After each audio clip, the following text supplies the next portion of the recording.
the sea, an endless, dark expanse that mankind has barely touched.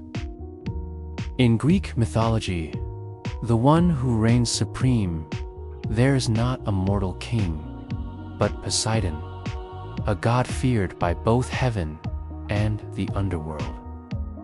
Yet behind the white-capped waves and the roar of tempests, Poseidon is not merely a protective deity. He is a figure of immense power, entangled in stories of disputes, vengeance, and ancient rivalries.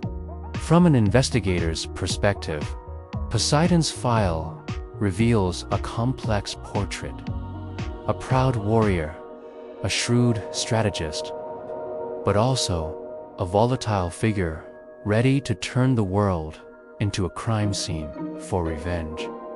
To understand Poseidon, we must rewind time to the moment when the gods divided the cosmos after defeating their father, Cronus. That fateful division of sky, sea, and underworld marked the starting point for a turbulent chain of events. In the Poseidon file we will open today, in any investigation, identifying the key players is the first step. Poseidon's file cannot be separated from the biggest names in Greek mythology. Zeus, the eldest brother, supreme god of the sky. In the division of power, Zeus claimed the sky and thunder.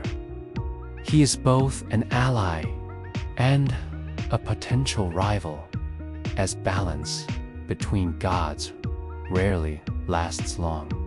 Hades, the silent but fearsome younger brother, ruler of the underworld. Hades and Poseidon seldom clash directly. Yet, any upheaval in the mortal world or the seas can indirectly affect Hades' dark realm. Amphitrite, sea goddess, wife of Poseidon. This relationship is not only personal, but also a political alliance within the sea deities. Amphitrite often played the role of mediator for Poseidon's wrath. Athena, goddess of wisdom, opponent in one of Poseidon's most famous disputes, the contest for the patronage of Athens. This event reveals part of Poseidon's fiery and prideful nature. Additionally, we cannot ignore the mythical creatures under Poseidon's command: Hippocampus, the Kraken, and the Triton legions, half-human, half-fish warriors. They form the special forces Poseidon can deploy at will. All these characters and elements will become crucial links in the chain of events we are about to unravel. In Poseidon's case file, one of the most notable incidents is the Athens dispute, an event recorded in history as a testament to the god of the sea's pride and ego. It began when the people of Attica sought a divine patron for their new city. The Council of Gods decided on a contest. Whichever deity brought the most useful gift would be chosen.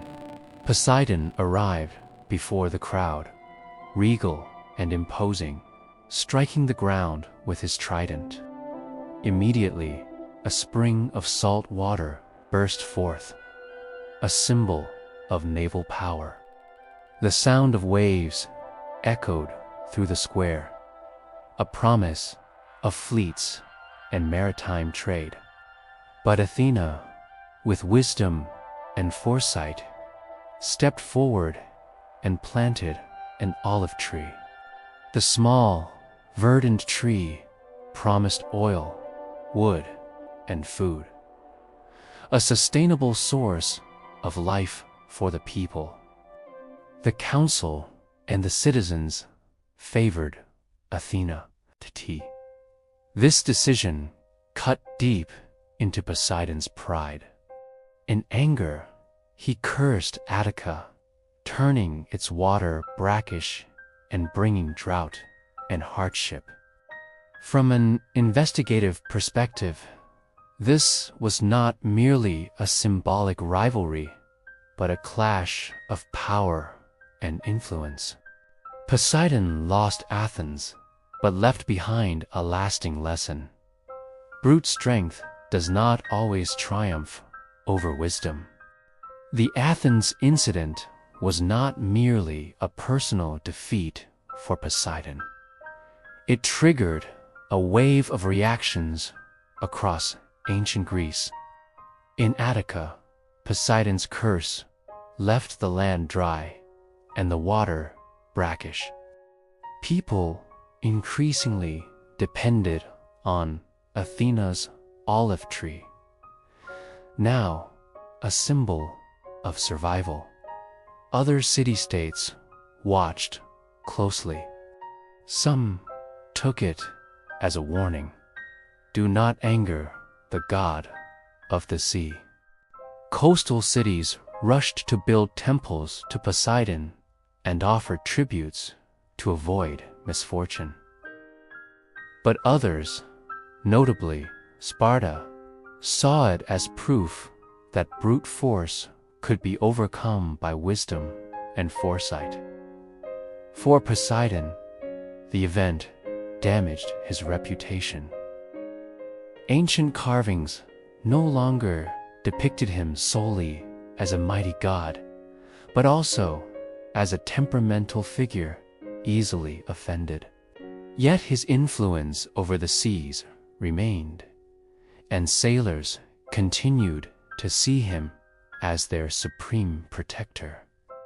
From an investigative perspective, this is a textbook case of social aftermath following divine conflict, economic impacts, shifting alliances, and the reshaping of public perception of the involved figure. The contest between Poseidon and Athena left lessons that go far beyond mythology. The first lesson: power does not always triumph over wisdom. Athena's gift, the olive tree, may have been less spectacular, but it was sustainable and met the long-term needs of humanity. The second lesson: the reputation of gods is also shaped by public opinion. After the incident, Poseidon's image in collective memory was both revered and feared. He was still worshipped, but with a sense of caution. As for the legacy, the story became embedded in Greek culture. Athens symbolized wisdom and ingenuity, while Poseidon was remembered as a force of both protection and punishment. The olive tree became a national symbol, appearing on coins, emblems, and even in the Olympic Games rituals. Today, this story is retold not only for entertainment, but also as a reminder that in any conflict, true victory lies in finding a sustainable solution for the community. The investigation into Poseidon comes to a close, but the sea remains deep, blue, and as mysterious as its god. From Athens to remote islands, Greeks still tell the story of the god who once wagered power against wisdom. They built the temple of Poseidon at Cape Sunion, facing the vast ocean, as both a tribute and a reminder that the sea can bless, but it can also sweep away everything. What keeps this case alive in history is not only that it changed Athens' fate, but that it leaves a question. If Poseidon had won, how would Greek history have unfolded? A city under the sea god's patronage, would it be a prosperous trading port or a harsh battlefield? The waves still crash upon the shore, whispering the old tale. But is that truly the whole story?